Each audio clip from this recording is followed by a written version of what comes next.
महाराष्ट्रात टीबीच्या रुग्णसंख्येत मोठी वाढ झाल्याचे समोर आले आहे। राज्यात अवघ्या 100 दिवसात 40,000हून अधिक टीबी रुग्णांची नोंद झाली आहे। ही आकडेवारी चिंता वाढवणारी आहे। बघूया या अहवालावर सविस्तर माहिती। महाराष्ट्रात टीबीचा संसर्ग वाढत असल्याचे दिसत आहे। राज्यात 100 दिवसांच्या आत 40,471 टीबी रुग्ण आढळले आहेत।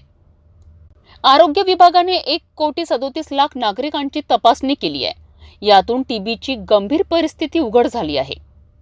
2025 मध्ये केवळ 2 महिन्यातच 39,705 रुग्ण सापडले आहेत। गेल्या वर्षभराच्या तुलनेत ही मोठी वाढ आहे। 2024 मध्ये 2,30,000हून अधिक रुग्णांची नोंद झालेली होती।